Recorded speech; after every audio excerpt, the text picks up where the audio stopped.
Bueno, el día de hoy vamos a hablar acerca de tu ministerio de la misericordia. Tu ministerio. La palabra ministerio significa ¿qué cosa? Una palabra que empieza con ser y termina con vicio. Eso, muy bien, qué inteligentes. La palabra ministerio significa servicio. Eso significa servicio. Cuando hablamos de los ministerios públicos en un gobierno de turno, se supone que es un espacio de, exactamente, un servicio en el área de economía, finanzas, social, etc. Cuando hablamos en la iglesia de tu ministerio, estamos hablando de tu servicio para Dios, ¿no? Hoy vamos a hablar de eso, de tu servicio o tu ministerio para Dios. Muy bien. Bueno, creo que hoy más que nunca vivimos en un mundo donde mucha gente habla de amor. ¿Les pasa? No, es casi un tema recurrente. Cuando uno googlea la palabra amor, salen millones de páginas, pero pocos practican realmente el amor. Las redes están llenas de mensajes de empatía, ¿verdad? Pero muchas veces están vacías de verdadera compasión. La mayoría de las personas quiere un milagro de Dios, pero no se da cuenta que Dios quiere hacer un milagro a través de ti o de ellos. Dios quiere hacer un milagro a través de ti. Bueno, muchos milagros, realmente. La pregunta que quisiera plantearles hoy es, ¿cómo se ve una persona que refleja la misericordia de Dios? Una persona, uno dice, esta persona realmente refleja la misericordia de Dios.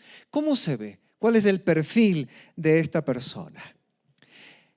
Allí en Miqueas, en el Antiguo Testamento, ¿no? ¿Saben dónde está Miqueas? En el Antiguo Testamento, entre Génesis y Apocalipsis.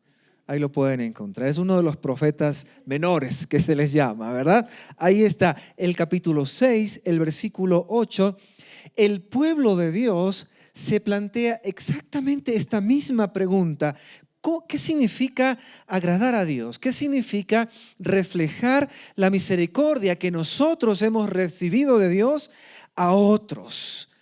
Y el Señor, a través del profeta Miqueas, responde con una sencillez abrumadora, pero al mismo tiempo poderosa. Miqueas 6, versículo 8 dice: ya te he dicho lo que de ti espera el Señor: practicar la justicia, amar la misericordia y humillarte ante tu Dios. Y es que este versículo no solamente describe el carácter de Dios, porque nuestro Dios es justo, nuestro Dios es misericordioso y nuestro Dios es humilde. Esas son características del carácter de nuestro Señor, de Dios, y por supuesto del Señor Jesucristo, que representaba y también era Dios y tenía estas mismas características. Y no solamente aquí se describe el carácter de Dios, aquí también se describe tu ministerio. Tu ministerio, tu servicio. En otras palabras, recibiste de Dios justicia, misericordia, humildad, ¿no es cierto?, en Él, y también se te invita a servir a Dios con estas mismas características. Entonces, puedes convertirte en un instrumento de justicia, en un instrumento ¿de qué? De misericordia, y en un instrumento ¿de qué? De humildad. Esas son las características de tu ministerio. ¿Qué les parece? Les cuento una historia. Hace algunos años atrás, no recuerdo porque los hombres no recordamos fechas, es un problema en el matrimonio, ¿no es cierto? ¿Verdad, amor? Dicen que las mujeres son históricas, ¿verdad? Hay una explicación en la psicología de eso. Cuando uno asocia un evento con una emoción, se graba en la memoria. Como las mujeres son todas ellas emocionales, entonces casi todo se graba en su memoria. Los hombres conectamos pocos sucesos con las emociones. Si usted le pregunta a un hombre que le gusta el fútbol, narre el gol de su equipo favorito. Hoy juega Liga Barcelona, ¿no? Vamos a orar para que el Señor reprenda a ese equipo de él. Y cada uno le pone su nombre, ¿no? Para no pelearnos el día de hoy. Si usted le pide a un hombre, recuerde el gol de su equipo, él lo recuerda con lujo de detalles, ¿no? Casi lo tiene grabado como un video en su memoria. Hay una asociación emocional ahí. Hace algunos años, y eso me impactó emocionalmente, fuimos a la ciudad de Cincinnati, en el estado de Ohio, al noreste de los Estados Unidos, por allá. Y el propósito de esta visita era visitar a un empresario que se había mudado a los barrios pobres de la ciudad. Bueno, específicamente a un barrio pobre de la ciudad para ayudarlos en sus necesidades. Era tan impactante que mucha gente iba a este lugar a visitar a este hombre. No lo pudimos saludar salvo de pasada, pero su testimonio era poderoso. Lo primero que él hizo fue comprar una casa vieja ahí en este lugar y la remodeló y se mudó ahí con toda su familia. Generalmente los ricos no se mudan a los barrios de los pobres para vivir junto a ellos. Esto casi nunca sucede. Pero este hombre se mudó a este barrio, compró una casa vieja, la remodeló y la puso muy linda, por supuesto, y ahí vivía junto con su familia, su esposa y sus hijos. Lo segundo que él hizo, o lo que él hacía regularmente, era comprar un edificio viejo, luego remodelaba este edificio viejo y lo ponía de lujo, ¿no? Levantaba fondos, buscaba donaciones, hablaba con el gobierno. Bueno, hacía todo lo que sea necesario. ¿Para qué? Para que este edificio sea remodelado y para que sea funcional y para que sirva a la gente de ahí, a la que vivía ahí, en ese barrio. Esto es lo que él hacía. Recuerdo que fuimos a visitar dos lugares. Un edificio de unos 5 pisos más o menos, no recuerdo bien, y este lugar era para mujeres maltratadas.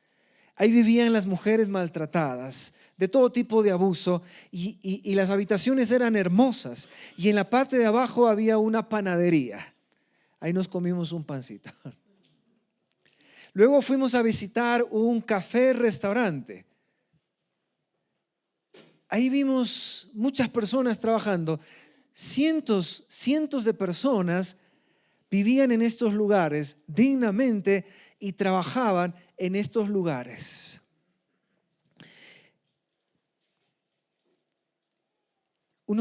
Cuando vimos esta experiencia, uno dice, bueno, este empresario había tenido una vida cómoda, pero en un momento se empezó a preocupar por los miembros más vulnerables, por los miembros más pobres de su ciudad. Y estos pobres o los marginados de su ciudad cautivaron su corazón, ¿no? Y él hizo sacrificios realmente a largo plazo para servir a los intereses de ellos, a las necesidades de ellos y a la causa de ellos. Esto, mi querido amigo, mi querida amiga, es lo que significa, según la Biblia, hacer justicia.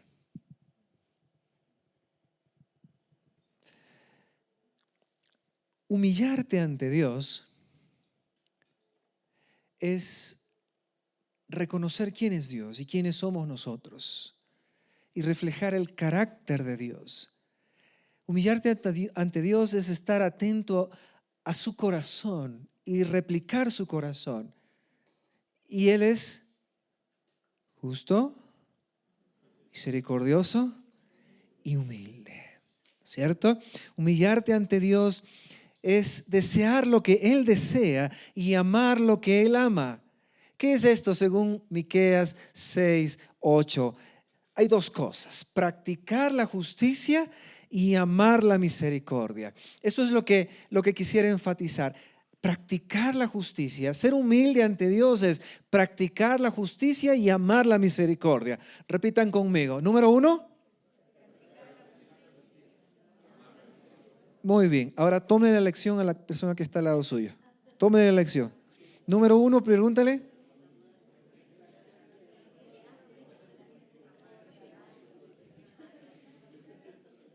¿Qué tal? ¿Cuánto sacó?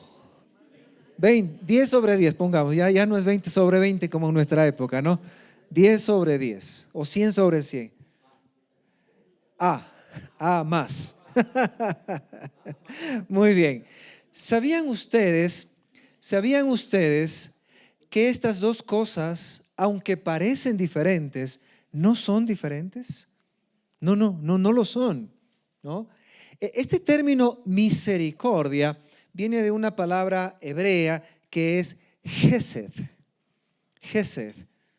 Repítale a la persona que está al lado. Gesed. Eso, ¿ya? Vamos a aprender hebreo también el día de hoy. Esa se traduce como misericordia. Esa palabra Gesed, que se traduce como misericordia, habla de la gracia y de la compasión incondicionales de nuestro Dios. Cuando Dios tiene compasión y tiene una gracia incondicional, tiene Gesed, tiene esa misericordia, ¿no es cierto? Y la palabra para justicia es la palabra mishpat. Mishpat. A ver, repita. Eso, muy bien. Aquí en Miqueas 6:8, el mishpat pone el énfasis en la acción. Justicia o este mishpat es acción. ¿Pero qué acciona? Gesed lo pone en el motivo detrás de la acción, ¿no es cierto? Entonces, vamos a hacer un pequeño resumen. Vamos a decirlo así, si quieren anotarlo. Para caminar humildemente con Dios, debemos hacer justicia por amor misericordioso. Muy largo estuvo, ¿no? Yo pienso que en la escuela, ni en la escuela fiscal no avanzábamos a copiar esto. Repito, para caminar, anote, humildemente con Dios. Para caminar humildemente con Dios, anote.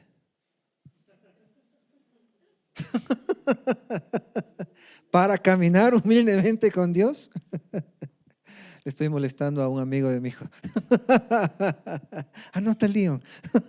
Para caminar humildemente con Dios, debemos hacer justicia por amor misericordioso. La justicia es la acción de la misericordia. O la misericordia es el motor o la motivación por el que hacemos nosotros justicia. Entonces, la justicia y la misericordia son inseparables. Son inseparables, aunque pensemos, ¿no es cierto, mi querido abogado? Hacer justicia, la justicia que dice el dicho es ciega. La justicia es ciega. Se supone que la justicia no ve nada.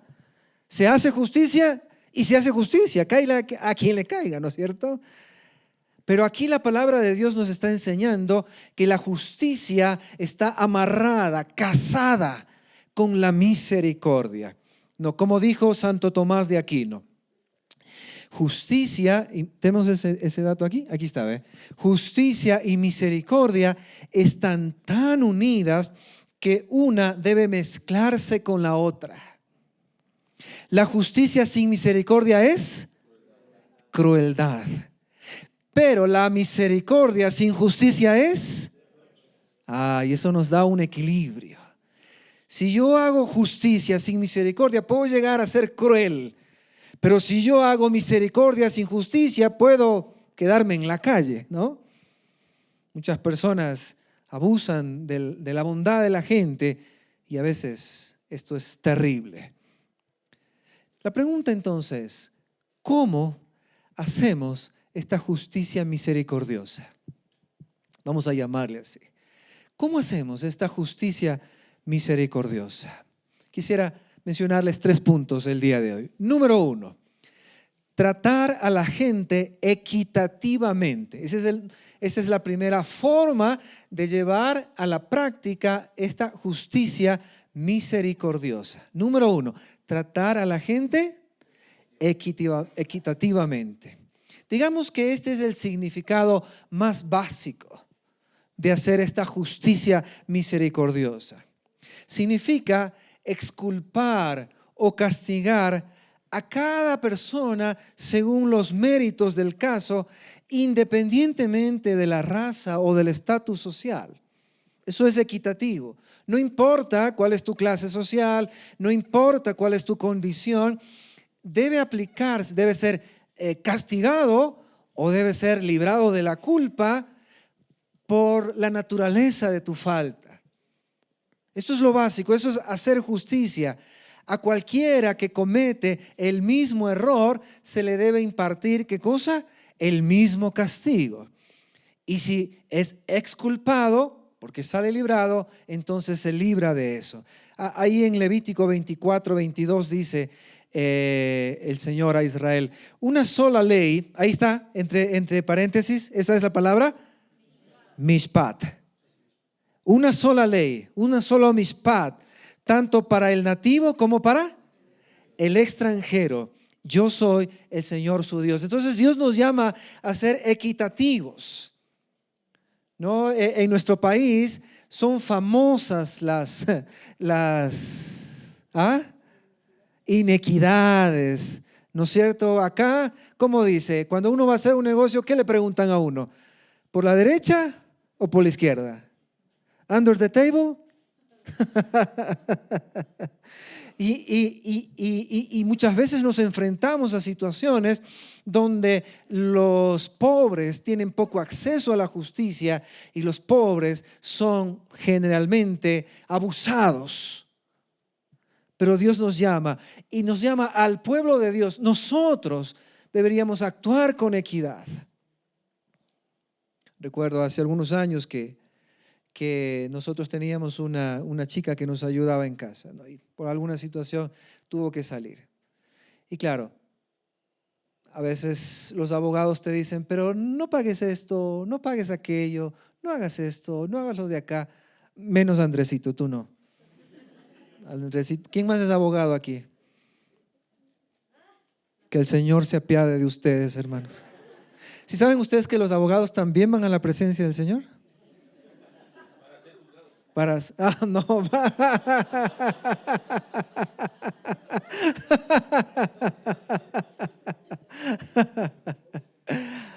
Yo hablaba un día con Andresito y le decía, Andresito, qué duro que es hacer justicia en nuestra. Y Andresito, hasta donde hemos conversado, ha tenido que salir ya de 2 trabajos porque le han propuesto cosas chuecas. Esto puedes poner una pausa en la cámara. Y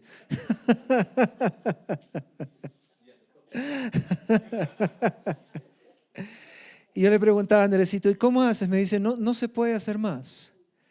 El sistema está tan corrompido, no se puede hacer justicia.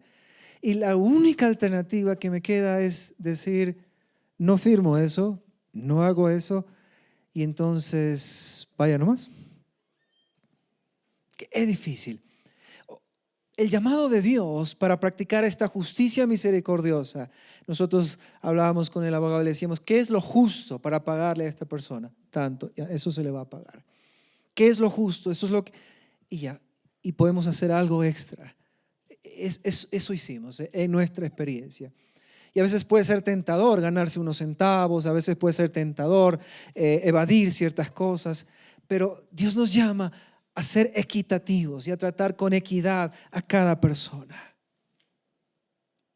tanto el nativo como el extranjero. Yo soy el Señor. Entonces, la primera cosa que significa hacer justicia misericordiosa es tratar a la gente ¿cómo? Equitativamente.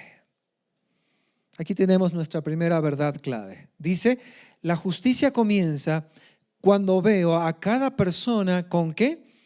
Con la dignidad que Dios le dio. veo a cada persona con la dignidad que Dios le dio, no con los prejuicios que la sociedad le impone. Dios nos llama a una vida así. Esto es lo primero.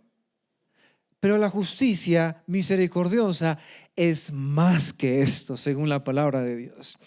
También significa, número 2, brindarle a la persona sus derechos.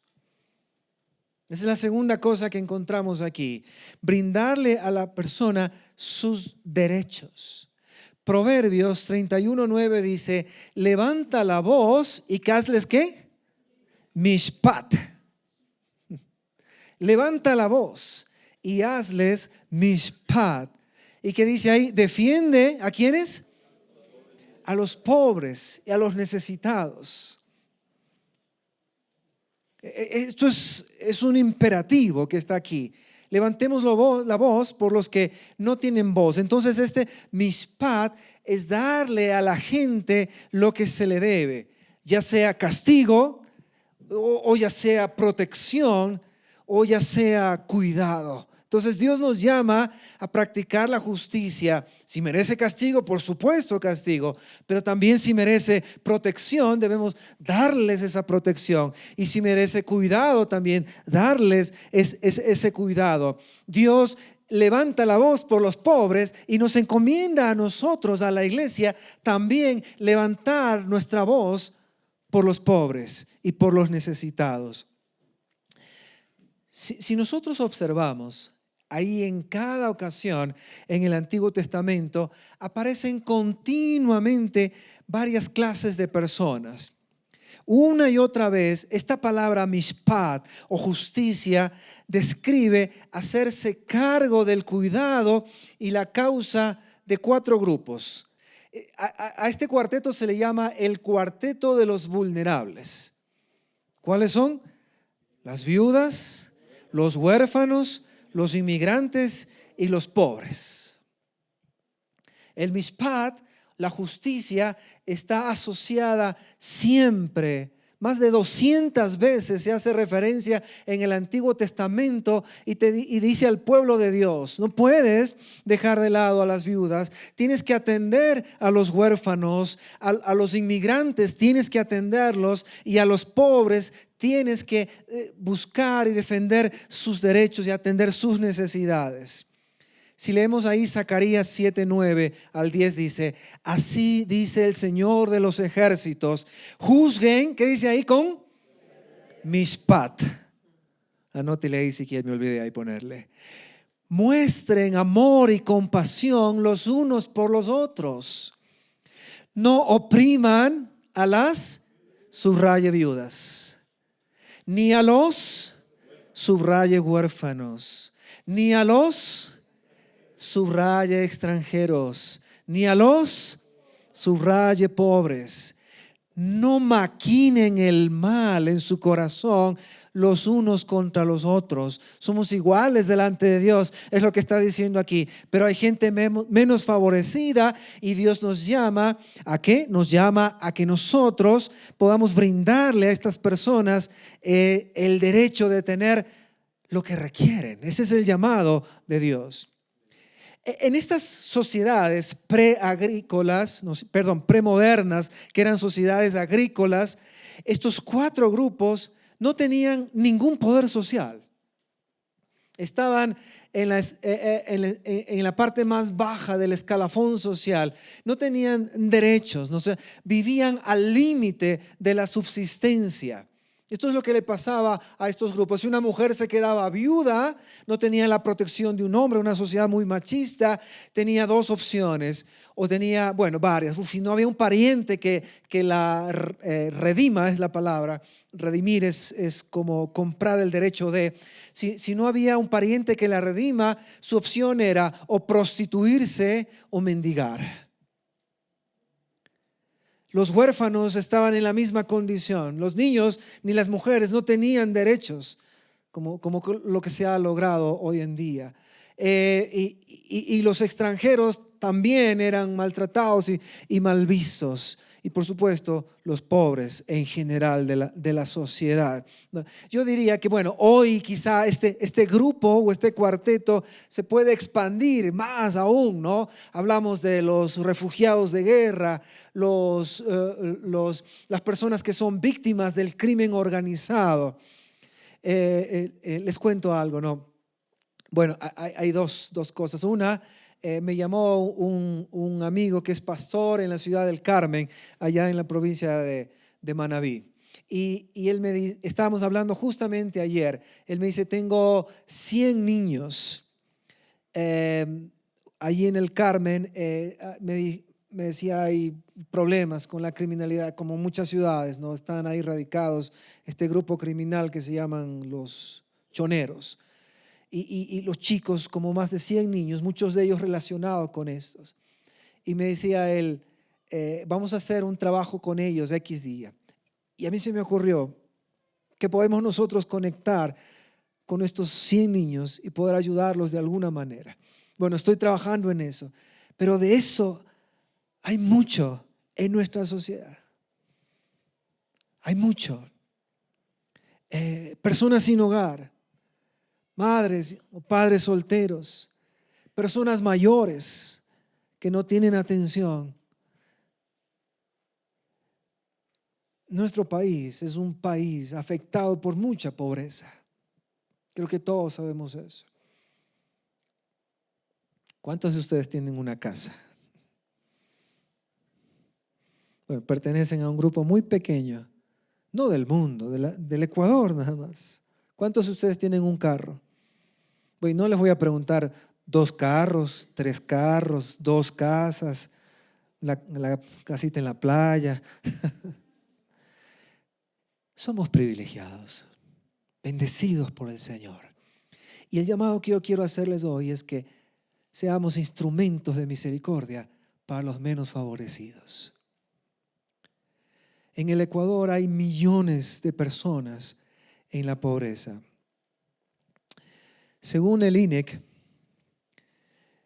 cuando una persona tiene un ingreso de $91.43 al mes, es considerado pobre.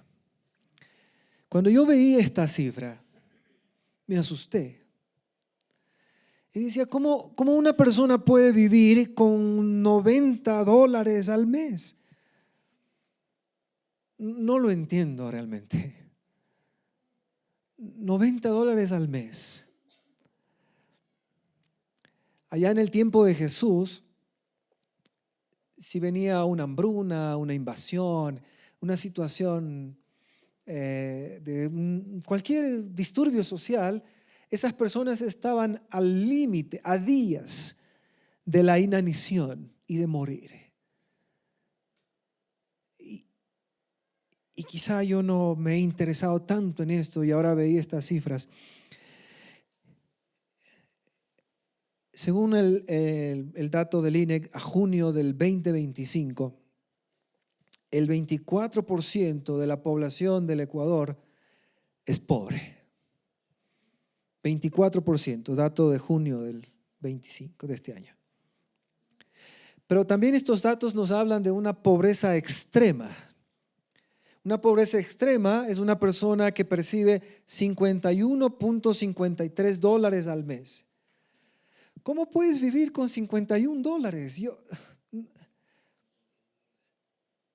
Que el Señor nos sensibilice para ver esta realidad.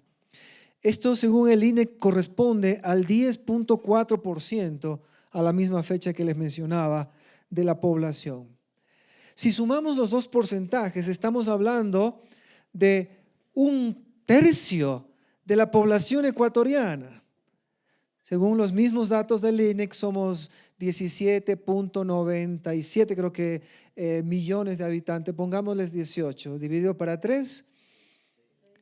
Estamos hablando de que 6 millones de ecuatorianos viven en pobreza y en pobreza extrema.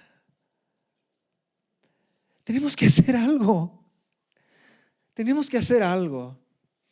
Yo sé que no podemos cambiar el mundo ni resolver los problemas del Ecuador, pero algo podemos hacer, ¿verdad? Algo podemos hacer. El mishpat, la justicia de una sociedad, según la Biblia, se evalúa por cómo nosotros tratamos a estos grupos. Cualquier indiferencia a las necesidades de los miembros de este cuarteto, escúcheme bien, no se denomina únicamente falta de misericordia o falta de caridad.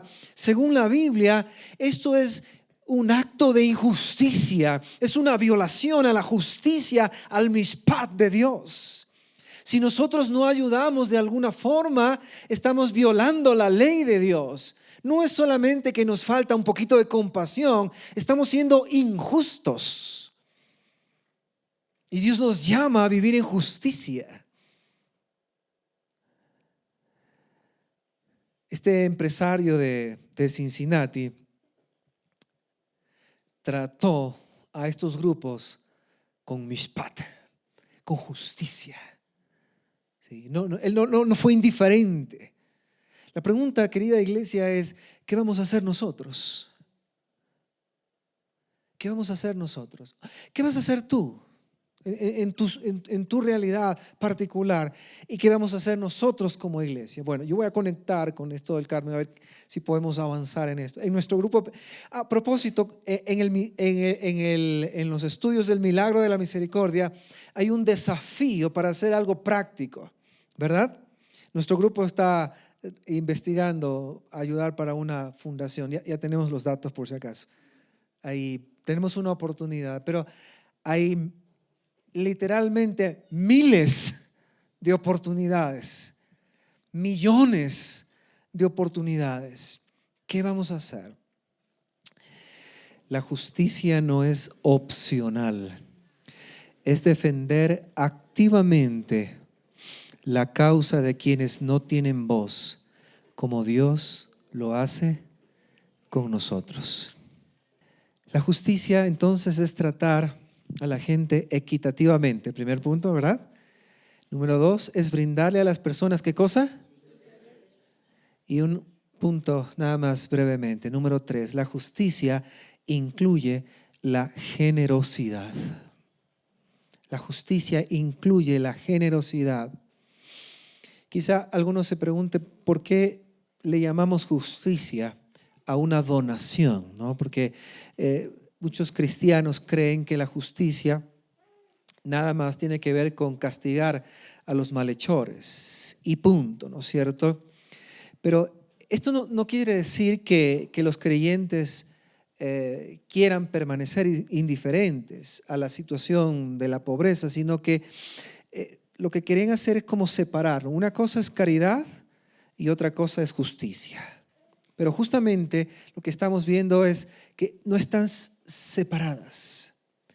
En castellano la palabra caridad transmiten como una acción opcional. Es decir, si tú tienes compasión, si te da ganas, si te nace, que es la palabra de moda, ¿no?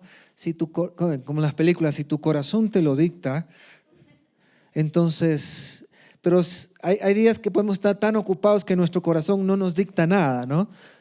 Que podemos estar ¿cómo es la palabra? Obnubilados en nosotros mismos, que no tenemos ojos, como decía Mica. Mica decía: piensa en alguien que puedas ayudar. No puedo pensar en nadie. En la Biblia, el regalo que se le hace a los pobres, la donación que tú haces al necesitado, adivinen cómo se les llama. No se le llama donación, no se le llama caridad, se le llama obras de justicia. Mateo 6:1. Cuídense de no hacer, ¿qué dice ahí? Sus obras de justicia, subrayen esa palabra, delante de la gente para llamar la atención. Si actúan así, su Padre que está en el cielo no les dará ninguna recompensa. Por eso, cuando des, ¿a quiénes? A los necesitados. no es caridad. Ya hemos dicho eso, no es lo que me sobra, son obras de justicia, eso es lo justo. Y Dios me llama a vivir en esa justicia, ¿no es cierto? Entonces, no dar generosamente no es ser tacaño. No dar generosamente es ser injusto, es violar la ley de Dios, es violar el mandamiento de Dios. Entonces, cuando no damos con generosidad, no somos tacaños, somos desobedientes delante del Señor. Eso es lo que la palabra nos muestra. La Biblia hace de la generosidad radical una de las señales de vivir justamente. La persona justa entonces vive con honestidad, con equidad y generosidad en cada aspecto de su vida. ¿No es cierto? Entonces así reflejamos el carácter de Dios. ¿Cómo? Bueno, consiste en una amplia gama de cosas, ¿no? Desde, digámoslo así, tratar con justicia a la gente en la vida diaria, pasando también por donaciones regulares que uno hace, ¿no es cierto? A veces yo digo, las personas podemos ser muy emotivas y asociamos amor con espontaneidad. Es decir, si alguien me toca la ventana, entonces yo bajo, le regalo 1 centavo, $1. Pero Dios nos invita a donar regularmente. Separar en nuestro presupuesto un porcentaje para donar regularmente. Yo voy a donar el 1% de mis ingresos, el 2% a una causa. Casi que no hay familias que no tenga un necesitado. Empieza por ahí.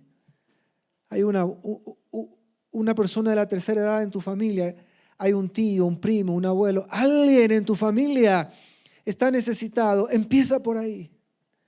Si cada uno, yo siempre digo, si cada uno nos hacemos cargo de los nuestros, no tendríamos que recurrir a agentes externos.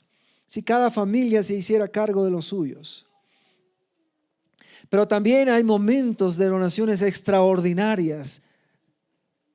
Si Dios te ha bendecido, puedes hacerlo también. Y esto puede inclusive terminar en, digámoslo así, en acciones sociales importantes, activismo como se lo conoce, para transformar realidades injustas, realidades de violencia o realidades de opresión, como la experiencia de este empresario. Nuestra verdad clave: ser generoso no es un acto de caridad extra, es vivir en obediencia a la justicia radical del reino de Dios. A eso Dios nos invita. Pídele al Señor. Pídele a Dios. Cierra tus ojos un momento. Te invito a que cierres tus ojos. Pídele a Dios que te muestre una persona vulnerable, herida o necesitada. Y decide hacer un acto concreto de misericordia en esta semana hacia esa persona. No lo pienses demasiado.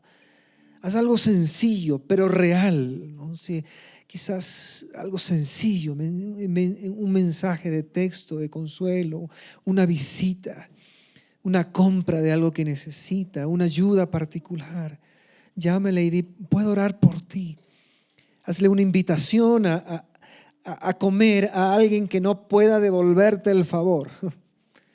Haz un apoyo práctico. Y pregúntate cada mañana, ¿a quién puedo tratar hoy con justicia y con misericordia? Y luego hazlo. Recordemos que la misericordia en acción no empieza con grandes proyectos, sino con un paso pequeño de amor obediente. Hay gente que me dice, ay, es que Obed, a mí no me alcanza. Siempre hay alguien que tiene menos que nosotros. Miqueas 6:8 no es un resumen de reglas, es un retrato del corazón de Dios y es una invitación a vivir en el corazón de Dios. Es practicar la justicia, es amar la misericordia, es caminar humildemente, son servicios.